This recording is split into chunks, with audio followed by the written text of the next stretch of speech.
create a play prior to any game input, you can go up to the icon menu on the left and select the player route line icon and start from there.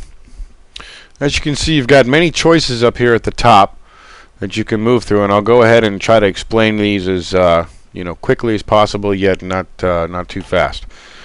From the drawing mode, you can either start entering a new formation from this area and create a formation if it doesn't exist already. You can also go into play diagram mode, and that's after you've dropped in a formation. Let's say one exists. You can select it from here. You can now start drawing your play from that formation. Motion mode is the mode in which you can draw shifts and formation shifts prior to the snap, so shifting on and shifting off. In other words, if these two shifted on and shifted off prior to the snap, I could select that receiver and say he had moved from there to there before the snap, and he moved from there to there before the snap. And that is what motion mode does. So that is your explanation of all three of the modes. So from once I've got my formation drawn and placed, I'm probably going to need a defensive formation to block against. So from there, I can also go into formation and drop in defensive players if I don't have a defensive formation that's already input. But I'm going to go ahead and select from my list up on top the defensive formation that I've already predefined. So from here now, all I've got to do is go back into play drawing mode, or play diagram mode I should say, and I can go ahead and start drawing player routes. I'm going to go ahead and draw just a plain old simple load sweep, just to kind of give you a basic idea of what the player lines do. So what you initially start off with is you're going to actually go to line type, and line type identifies whether you want to use a straight 90-degree angle type of line, or would you like a nice rounded curved type of line. I'm going to select curve because most of my lines are going to be a reach block that are going to have a nice curve to them, and you'll see once I start drawing. So I want a curved line, and I'm going to go ahead and start drawing all my blocking routes first.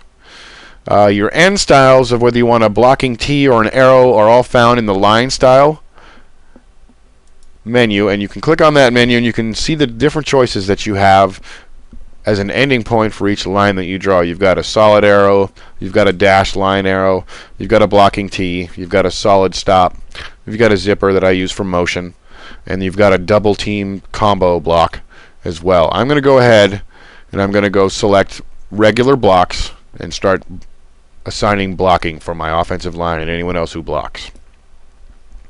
So now I've got a curved blocking line.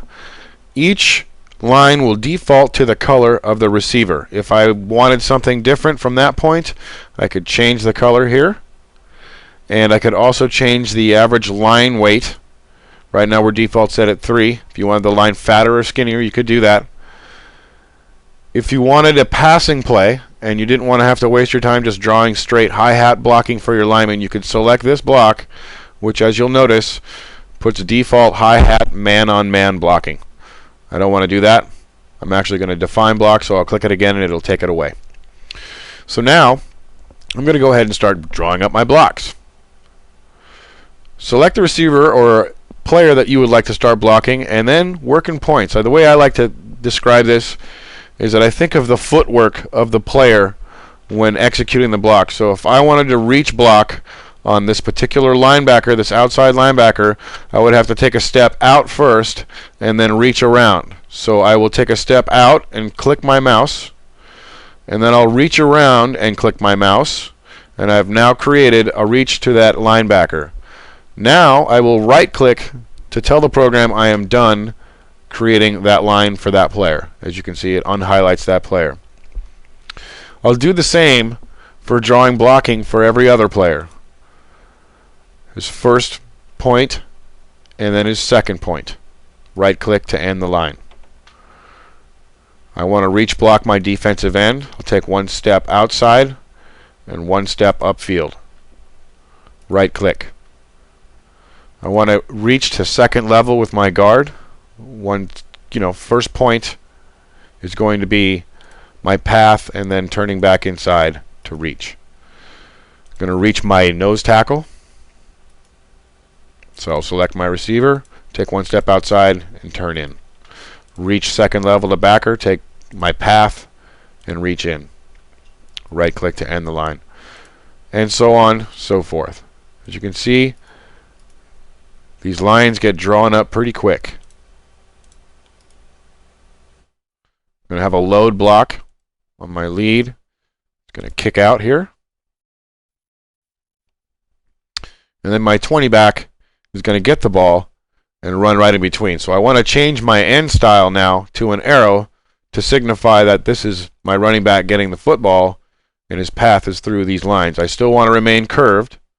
So I'm going to select my 20 back,